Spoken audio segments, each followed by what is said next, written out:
Right, this video covers possessive adjectives. It's from Navegando Uno, capítulo 4. Please open your libro de práctica to the indicated page so that we can start taking the notes over this information. Okay, some reminders about adjectives. We talked about these back in chapter 2, so let's just refresh, make sure that we remember the basics. First of all, adjectives describe nouns. Okay. Please remember that adjectives are only used with nouns. An example of an adjective would be like short or red or ugly. Those are not things that you would ever use to describe a verb. You wouldn't say, I run red. Okay, it's something that only describes a noun. Please remember in Spanish that adjectives have gender and number. Remember, with gender, adjectives are either masculine or feminine. Adjectives that are feminine usually end in A. Pretty much anything else is considered to be masculine. If it's going to be feminine, it's going to have the articles la or las, una or unas in front of it. If it's masculine, it's going to have el or los, un or unos. Okay?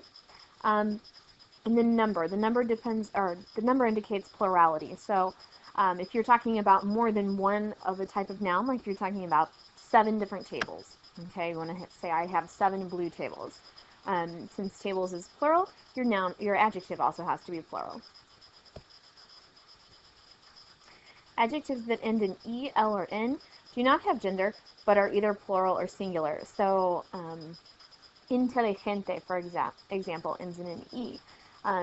Whether you're talking about chico inteligente or chica inteligente, it stays the same on the ending. It keeps the E. But if you say chicos inteligentes, okay, if chicos would be plural, then inteligente would be inteligentes and be plural as well. Okay.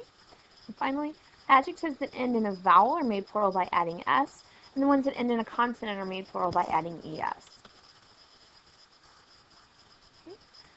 Rules for possessive adjectives. These are a little bit different. Okay, they're used to show possession or relationships. So this is like my, your, his, her, ours. In Spanish, possessive adjectives must come before the noun they modify. Usually, when we're talking about color or we're talking about like characteristic descriptions like tall, short, ugly, skinny, fat, big, small, whatever. The adjective comes after the noun that we're modifying.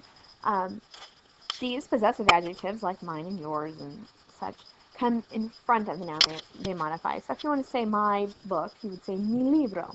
Okay, the my comes in front of it, just like it does in English. And they also have to agree in gender and number. So if you wanted to say my books, you would have to make it mis libros. Okay, here are your possessive adjectives. I've organized them for you by the corresponding subject pronoun just to make it a little bit easier for you. They're all listed here for you. The ones that require the modification in gender are in the nosotros and the vosotros form. So when you're saying ours and your alls, that's when you would need to pay really close attention to the gender. And if you'll also notice that the LAU usted and ellos, ellas, ustedes have the same possessive adjective. It's the su or sus. So you'll need to pay really close attention to the context of the situation so you would know whether we're talking about his duck or their ducks. Okay, a couple of examples for you if you want to say my brother. Mi hermano. Hermano is masculine singular, so we're just going to use the singular form of my. The next one, your sisters. Tus hermanas. Hermanas is plural, so two becomes tus. Even though you are only one person, it doesn't have anything to do with you. We decide that the adjective is plural based on whatever's being possessed. In this case, it would be your sister. So your sisters, the your becomes plural because it's the adjective. All right, our grandma is next. Okay, nuestro is how we would say our, but since we're talking about grandma and she's a girl, we're going to make it nuestra abuela. Okay, next, their uncle is su tío. Okay, this is again like the your sisters. There is more than one person, okay? So we're obviously talking about two or more people here. But Sue is going to be singular because we're basing it on the uncle.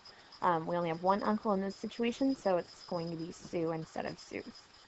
Finally, his parents, sus padres. Okay, same situation here. His indicates when we're talking about one guy, so you would think that the Sue part would be singular, but it's actually going to be plural because parents is plural, and that's the word that's being modified. Okay, showing possession.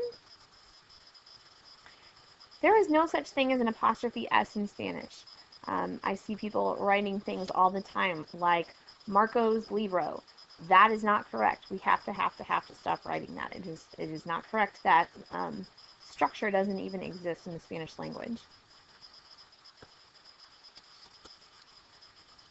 Okay. The sentence or statement has to be restructured to show possession, and here's the formula. The item being possessed plus de plus the person possessing the item. So a couple of examples to help make that a little more clear. Sarah's mother. In English, we would use the apostrophe S to indicate possession.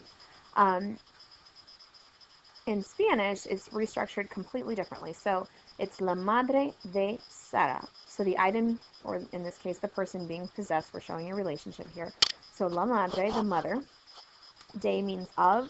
And then the person possessing the item, or the person we're showing relationship to, is Sarah. So the mother of Sarah instead of Sarah's mother. Okay, same thing with Juan and Marco's car. We have el carro de Juan y Marco. Okay, no apostrophe S. And then finally, Grandpa's cat becomes el gato de abuelo, which is the cat of Grandpa, or Grandpa's cat. All right. If you have any questions about this information, please make sure that you jot them down your notes and ask me about them when you come to class. I'll be more than happy to re-explain anything. Thanks.